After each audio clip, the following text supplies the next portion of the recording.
ناظرین middle asset میں ترکی ایک ڈائریکشن میں ہے اور ایران عرب ورلڈ دوسری ڈائریکشن میں ہے. ترکی کے اقدامات سے مڈل ایسٹ میں کوئی بھی خوش نہیں ہے اور ترکی کے ایکشنز اب یہ بتا رہے ہیں کہ وہ ایک اپنی ہیجمونک پاور جو ہے وہ قائم کرنا چاہ رہا ہے, جس کا فی الحال جو سارا فائدہ ہے وہ تو اسرائیل وہاں سے اٹھا رہا ہے. اب ایس ڈی ایف کے ساتھ جو تھوڑا سا ٹروس ہوا تھا 72 گھنٹوں کے لیے, اس کی بھی وائلیشنز شروع ہو گئی ہیں.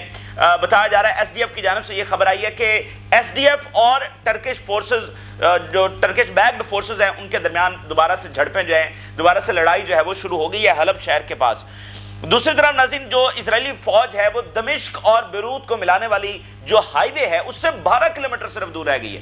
12 کلومیٹر صرف جو ہے وہ دور رہ گئے ہیں. اور دوسری طرف ناظرین جو ماسکو کے اندر بہت بڑا واقعہ پیش آیا, رشیا کے جو ٹاپ کمانڈر نشانہ بنے ہیں, وہ معاملہ اب بہت آگے پھیل رہا ہے کیونکہ وہ ایک ایسا واقعہ ہے جو ٹرننگ پوائنٹ ہو سکتا ہے اس جنگ کا. رشیا کی جانب سے اب باقاعدہ یہ بات سامنے آ گئی ہے کہ یہ یوکرین نہیں ہے بلکہ یہ نیٹو ہے, اور انہوں نے کہا ہے کہ اس واقعے کے بعد نیٹو ڈائریکٹلی ایٹ وار ہے ود رشیا, اور رشیا کے جو کیریئرز ہیں وہ امریکہ کے ساحلوں کے پاس, اور ان کے بامبرز وہ بھی امریکہ کے ساحلوں کے پاس جو ہے وہ دیکھے گئے ہیں. باقاعدہ طور پر رشیا نے کہا ہے کہ یہ نیٹو کا کام ہے اور اس کا خمیازہ جو ہے وہ بھگتنا پڑے گا. تو وہاں پر اس وقت جو اگر آپ ویسٹ میں دیکھیں نا کہ ویسٹ میں سب سے بڑی ڈیبیٹ کیا ہے, سیریا کے بعد اگر وہاں پر یا مڈل ایسٹ کے بعد سب سے بڑی ڈیبیٹ ہے تو وہ ماسکو میں ہونے والا یہ واقعہ ہے, جس پر اب رشیا کی پہلی سٹیٹمنٹ یہ آئی ہے کہ انہوں نے کہا کہ اس میں نیٹو بھی جو ہے وہ شامل ہے اور اس کا ہم پوری طرح سے بدلہ لیں گے, یہ معاملہ ختم ہونے والا نہیں ہے. تو یہ جو اسیسینیشن آپ دیکھیے کہ پہلی جو جنگ عظیم ہے وہ بھی ایک اسیسینیشن کے اوپر شروع ہوئی تھی, کہ ہائی پروفائل اسیسینیشن. تو ماسکو اس کے سامنے نہ کمزور دکھ سکتا ہے, اس کو ہر صورت میں اس کو کاؤنٹر کرنا ہی کرنا ہے. تو معاملات وہاں پر بہت زیادہ رشیا کے حوالے سے اور نیٹو کے حوالے سے خراب ہو رہے ہیں, کیونکہ یہ ماسکو میں کروانا اس کی کوئی سینس بنتی نہیں تھی. ایون ابھی تو ٹرمپ نے جو بائیڈن کی جانب سے الاؤ کیا گیا ہے میزائل کہ وہ حملہ کر سکتے ہیں رشین ٹیریٹری میں, اس کو بھی نان سینس کہا گیا ہے, ایک سینس لیس ڈیسیژن ٹرمپ کی جانب سے اس کو کہا گیا ہے, جو بائیڈن نے الاؤ کیا ہے کہ یوکرین لانگ رینج میزائلوں کے ساتھ اٹیک کر سکتا ہے. تو ساری بات معاملات وہاں پر آگے بڑھ رہے ہیں, کیونکہ کوئی سینس بنتی نہیں تھی ماسکو میں یہ سارا کچھ کروانے کی. یہ نیٹو کی جانب سے رشیا کو پرووک کرنے کی کوشش ہے, اور اب رشیا پرووک کو ہو رہا ہے, کیونکہ اب رشیا اس کے اوپر مزید ریسٹرین نہیں کر سکتا کہ اس کے کمانڈرز ماسکو میں مر رہے ہوں اور وہ کہے کہ ٹھیک ہے ہم نے تو جنگ اوائڈ کرنی ہے. اب وہ مزید اس پر ریسٹرین کر نہیں سکتے ہیں.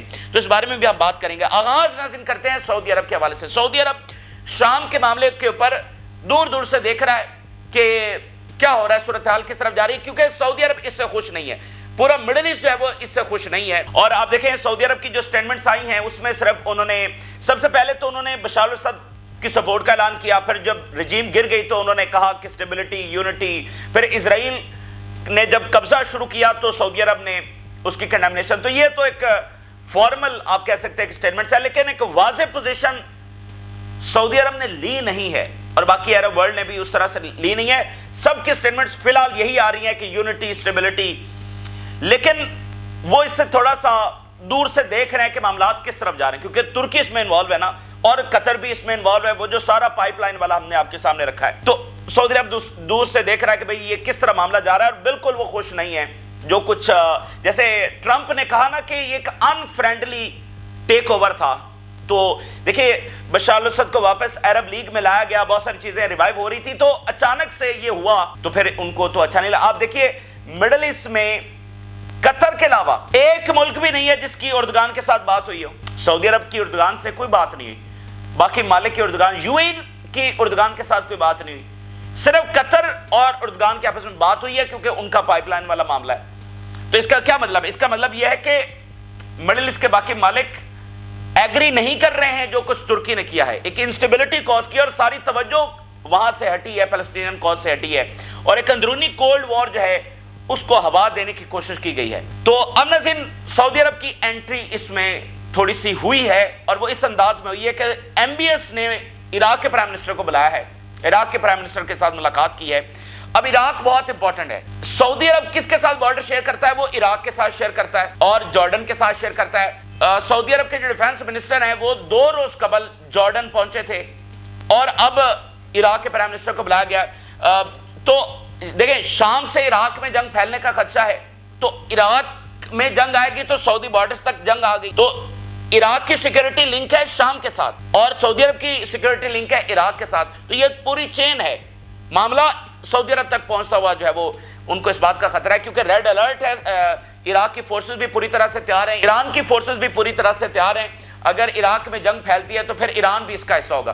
تو یہاں آپ یوں کہہ سکتے ہیں کہ ایران اور سعودی عرب شاید ایک ہی پیج کے اوپر کسی نہ کسی حد تک ہوں, کیونکہ دونوں نہیں چاہتے کہ عراق ڈسٹیبلائز ہو. دونوں یہ نہیں چاہتے ہیں عراق ڈسٹیبلائز ہو, اور شام میں جو کچھ ہو رہا ہے اس میں دونوں سٹیبلٹی اور دونوں چاہتے ہیں کہ ایک یونائٹڈ سیریا رہے. تو اس طرح مڈل ایسٹ کے حوالے سے یہ ایک ہی پیج کے اوپر آپ کہہ سکتے ہیں کہ اب آتے ہوئے نظر آ رہے ہیں. لیکن ترکی جو ہے وہ دوسری سائڈ کے اوپر کھڑا ہے. تو یہ جو میٹنگ ہونے جا رہی ہے آپ سمجھ لیں کہ سعودی عرب کی اس معاملے میں تھوڑی سی انٹری ہوئی ہے. آگے مزید خبریں اس حوالے سے دیکھیں گے. اگر ٹرکی کی نظر ہم بات کریں تو ٹرکی کے ایکشنز کو آپ اس طرح سے دیکھ سکتے ہیں کہ ٹرکی اپنے آپ کو ایک بڑی پار, ایک گریٹ پار, ایک ہیجمونک پار ڈکلیئر کر رہا ہے. ترکی جو ہے وہ اس طرح کے اقدامات اٹھا رہا ہے. مڈل ایسٹ سے لے کر افریقہ تک ترکی اپنے انفلوئنس کو بڑھا رہا ہے. اردگان کا جو بیان تھا نا کہ اب اس ریجن کی کنجیاں ہمارے پاس ہیں, بڑا غیر معمولی بیان تھا. اس ریجن کیا ہے, مطلب موسٹلی تو عرب کنٹریز ہیں, تو اس ریجن میں ترکی کہہ رہا ہے کہ اس کی کنجیاں ہمارے پاس ہیں. تو بڑا غیر معمولی بیان تھا. تو ترکی جو ہے وہ مڈل ایسٹ سے لے کر افریقہ تک اپنا انفلوئنس, اسرائیل بھی وہیں پر ہے جو اپنی ہیجمنی اس کا معاملہ ہے, لیکن ترکی وہ اقدامات اٹھا رہا ہے کہ وہ اپنے آپ کو ڈکلیئر کر رہا ہے کہ اب مڈل ایسٹ وہ چلائے گا. اور یہ کس طرح سے اسلامک ورلڈ کو, پیلسٹینین کاز کو یہ والی جو انٹینشنز ہے وہ نقصان پہنچائیں گی, میں آپ کے سامنے رکھتا ہوں. پہلے ذرا دیکھیے کہ ایس ڈی ایف اور ٹرکی کی جو لڑائی ہے وہ دوبارہ سے شروع ہو گئی ہے. ٹرکش بیکڈ فورسز, ان کی دوبارہ سے لڑائی شروع ہو گئی ہے. اس لیے ہم نے کہا تھا کہ امریکہ نے ایک ٹروس تو کروایا لیکن انسرٹینٹی ہے اور اس کے اوپر کوئی ٹرسٹ نہیں ہے کہ دوبارہ سے کب یہ لڑائی شروع ہو جائے, کیونکہ معاملہ اتنا سینسٹیو ہے. اور جیسے ایس ڈی ایف نے ٹرمپ کو کہا کہ آپ کے آنے سے پہلے ترکی حملہ کرے گا, تو ان کے پاس تو ایک دن جاتا چلا جا رہا ہے, تو اس لیے وہ معاملہ اتنا لمبا چلنا نہیں تھا. اب ایس ڈی ایف یہ کہہ رہی ہے Turkey and its backed forces violating the truce in several areas around Kobani and Tishreen dam and Ain Issa. 3 بڑے ایریاز میں وہ کہہ رہے ہیں دوبارہ سے فائٹ جو ہے وہ شروع ہو گئی ہے. یہ ایس ڈی ایف خود کنفرم کر رہا ہے. اس کے علاوہ امریکہ کہہ رہا ہے کہ ہم پوری طرح سے ترکی سے کوارڈینیٹ کر رہے ہیں. کتنی انٹرسٹنگ بات ہے, یورپ ترکی سے کوارڈینیٹ کر رہا ہے, امریکہ ترکی سے کوارڈینیٹ کر رہا ہے, کہیں نہ کہیں پس پردہ اسرائیل ترکی کوارڈینیٹ کر رہے ہیں, دمشق ترکی سے کوارڈینیٹ کر رہا ہے, لیکن مڈل ایسٹ کا کوئی مالک ترکی سے کوارڈینیٹ نہیں کر رہا ہے. یہ بنیادی فرق آپ سمجھ سکتے ہیں.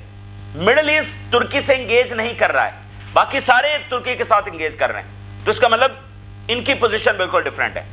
تو یو ایس اسٹیٹ ڈپارٹمنٹ کہہ رہا ہے کہ ایس ڈی ایف کے معاملے کے اوپر ہم مسلسل کوارڈینیشن کے اندر ہے. اور میکرون کی جو کال پر بات ہوئی ابھی اردگان کے ساتھ, یورپ کا ناظرین جو ایشو ہے نا, میجر ایشو وہ ریفیوجیز کا ہے, جو شام سے بہت بڑی تعداد میں گئے تھے ترکی سے آگے پھر وہ یورپ چلے گئے تھے. تو آپ کو پتا ہے کہ مائگریشن جس کے اوپر ہم پچھلی ویڈیوز میں بڑا تفصیلی ہم نے ڈسکس کیا کہ یورپ کے لیے سب سے بڑا ایشو یہ ریفیوجیز بنے ہوئے ہیں, اب وہ ان کو واپس جو ہے وہ لانا چاہتے ہیں. تو ترکی کے ساتھ پھر ظاہری بات ہے کہ وہ شام میں اپنی ایک انفلوئنس والی گورنمنٹ چاہتے ہیں. رشیا کو وہاں سے نکالنا ان کے ایک ٹاپ پریورٹی ہے, رشیا کی بیسس وہاں سے خاتمہ چاہتے ہیں. یہ یورپ نے کہہ دیا ہے کہ ہم تبھی سینکشنز ختم کریں گے جب رشیا کو نکالا جائے. تو 2-3 ان کے ٹاپ پریورٹیز ہیں. ابھی جرمن کے جو ڈیفنس منسٹر ہیں ان کی سٹیٹمنٹ آئی ہے, انہوں نے کہا کہ یورپی یونین کو پریزنس رکھنی چاہیے عراق میں اور شام میں. عجیب و غریب بات ہے, عراق اور شام میں وہ کہہ رہے ہیں یورپی یونین کی بھی پریزنس ہونی چاہیے. ابھی ویسے جرمن فارن منسٹر مل کر گئے ہیں, دمشق میں تھے وہ, اور جولانی کے ساتھ ملاقات ہوئی ہے. اور اب جرمن کا ڈیفنس منسٹر کہہ رہا ہے کہ یورپی یونین کی پریزنس عراق اور شام میں ہونی چاہیے. ویسے کیوں ہونی چاہیے, اس کا کیا جواز ہے, لیکن اس سے نظر یہی آ رہا ہے کہ وہ ترکی سے کوارڈینیٹ کر رہے ہیں, اپنا انفلوئنس بڑھانے کی کوشش کر رہے ہیں, اور شام میں ٹوٹل اپنے جو مفادات ہیں ان کو پروٹیکٹ کرنے کے لیے اور اپنے انفلوئنس والی گورنمنٹ بنانے کے لیے. اب ذرا یہ والی ہیڈ لائن دیکھیے جو ٹرکی کے حوالے سے ہم کہہ رہے ہیں کہ وہ ہیجمونک پار بننا چاہ رہا ہے. Turkey starts construction of rocket launch facility in Somalia. اب یہ ہارن آف افریقہ, وہ باب المندب, جہاں پر وہ جو ایریا بہت امپورٹنٹ ہے, بڑا امپورٹنٹ ایریا, وہاں پر دیکھیں فرانس ہے, امریکہ ہے, برطانیہ ہے, رشیا ہے, چائنا ہے, وہ جبوتی کے اوپر بہت سارے مالک کی بیسز ہیں, ساتھ صومالیہ میں ترکی آیا ہوا ہے. ٹھیک ہے, تو صومالیہ میں اب ترکی کیا کر رہا ہے, صومالیہ کے اندر ترکی راکٹ لانچنگ فیسلٹی جو ہے وہ ڈیولپ کر رہا ہے. تو ترکی جو ہے وہ ریڈ سی کے ساتھ ساتھ جو مالک ہیں اور افریقہ کے باقی مالک وہاں پر اپنا انفلوئنس بڑھا رہا ہے، اور مڈل ایسٹ کے حوالے سے تو وہ اوپنلی یہ کہہ رہا ہے کہ اس کی تو کنجیاں ہی ہمارے پاس ہیں، اور باقی ملکوں تک وہ اپنی ملٹری پریزنس جو ہے وہ بڑھا رہا ہے۔ تو اس سے جو ایکسپرٹ لکھ رہے ہیں کہ ویسے ابھی ریسنٹلی ایک امریکہ میں ایک فیمس کتاب بھی آئی ہے، بیسٹ سیلنگ کتاب ہے، انہوں نے لکھا ہے the return of the great powers. In return of the great powers میں ایک ٹرکی کا بھی ذکر ہے کہ ٹرکی دوبارہ سے اپنے آپ کو وہی حاصل کرنے کی جو ہے نا کوشش کر رہا ہے۔ اچھا، لیکن اب مسئلہ کیا ہے؟ مسئلہ ناظرین یہ ہے کہ اس سینیریو میں ٹرکی جو کچھ اچیو کرنے جا رہا ہے یہ اچیو ہونے والا نہیں ہے، بلکہ یہ نقصان پہنچائے گا، لڑائی بڑھے گی، کولڈ وار اسلامک ورلڈ کی بڑھے گی، اور جو ہے نا اسرائیل اس میں سے فائدہ اٹھائے گا، اور ٹرکی جو اپنے آپ کو ہیجمونک بنانا چاہ رہا ہے وہ بنے گا نہیں، کیونکہ اس وقت دنیا کا سینیریو مختلف ہے۔ ٹرکی کے جو مفادات ہیں وہ ٹکرا رہے ہیں رشیا کے ساتھ، برکس کے ساتھ، ٹھیک ہے نا، جو رائز کر رہے ہیں ان کے ساتھ اس کے مفادات ٹکرا رہے ہیں۔ فی الوقت یہ موقع نہیں تھا، اگر ٹرکی کو ایک بڑی پار بننا تھا تو شاید اس کے لیے کوئی اور ٹائم ہونا چاہیے تھا، فی الحال تو یہ بہت بیڈ ٹائمنگ ہے، بہت بیڈ ٹائمنگ ہے۔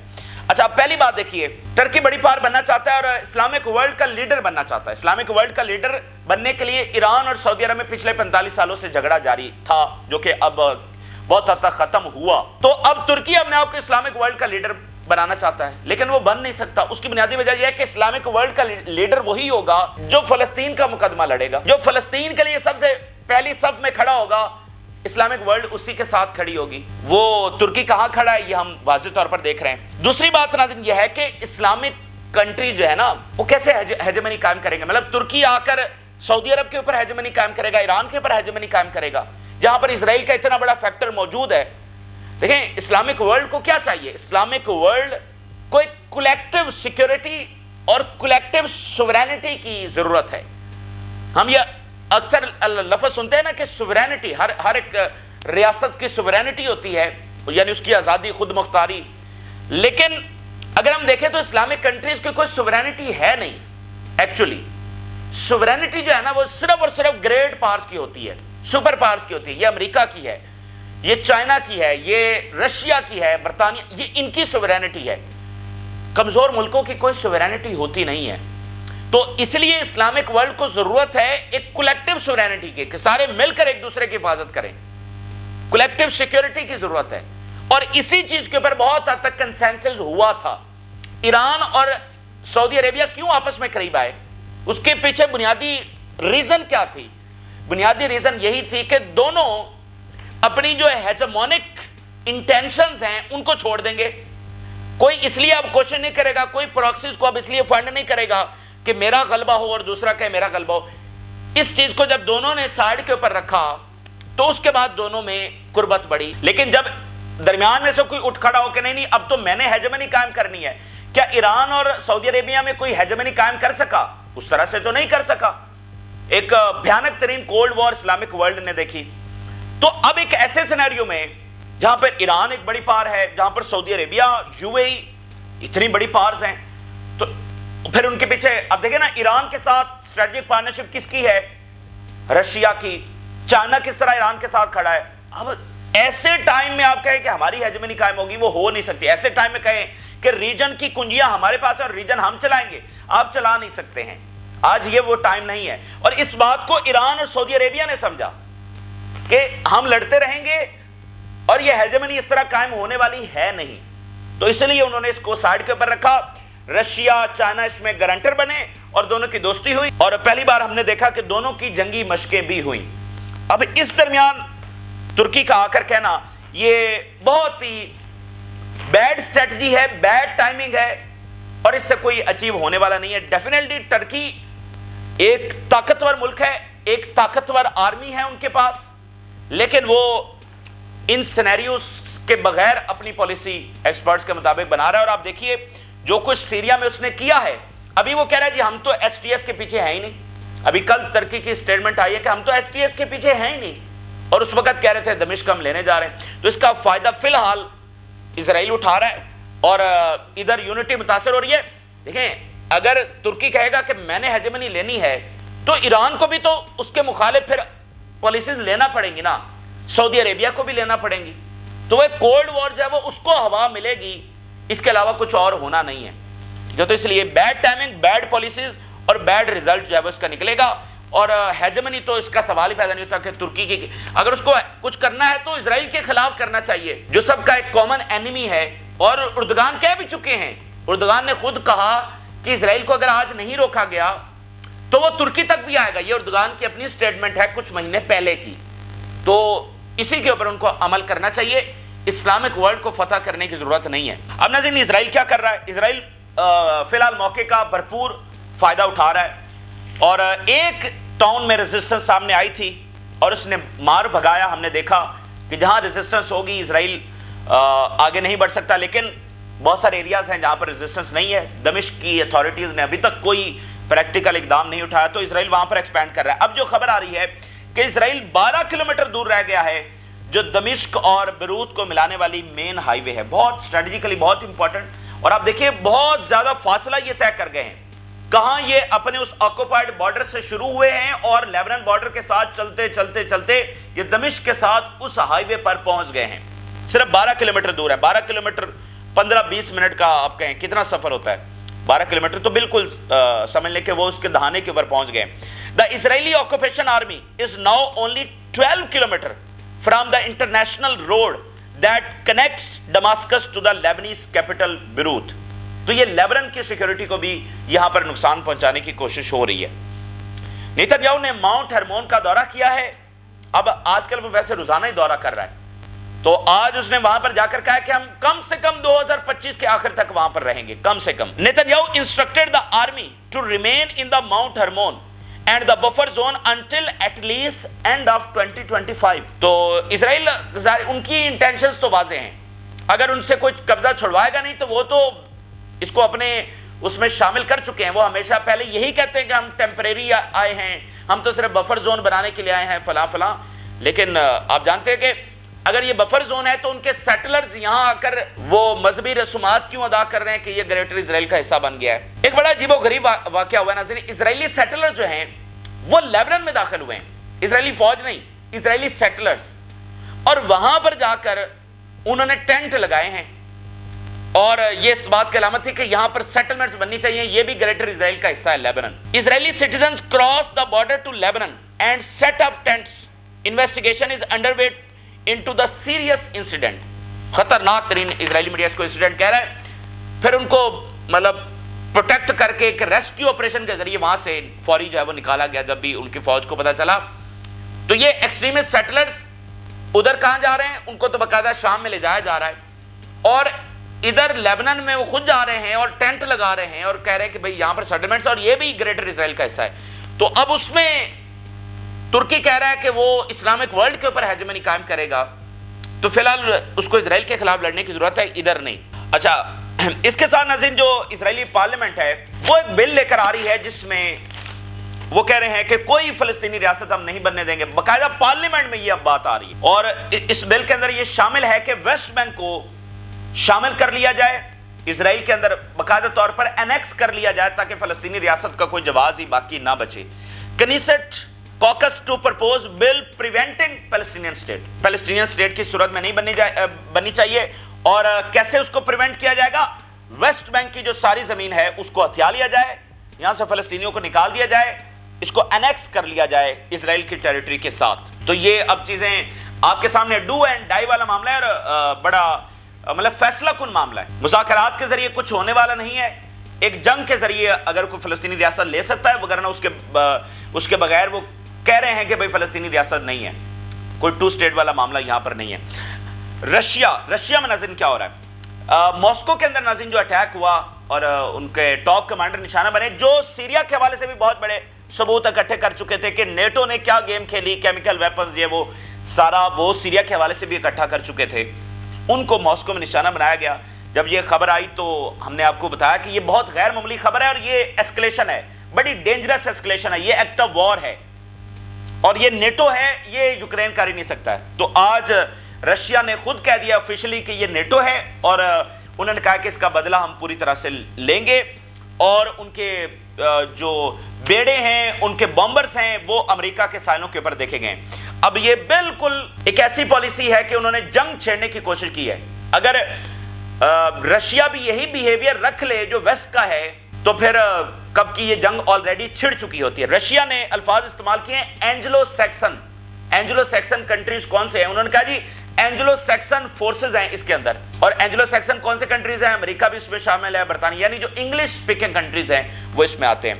تو ذرا دیکھیے, Russia's Medvedev threatens NATO officials as legitimate target after top general killed. اب بات بہت آگے چلی گئی ہے.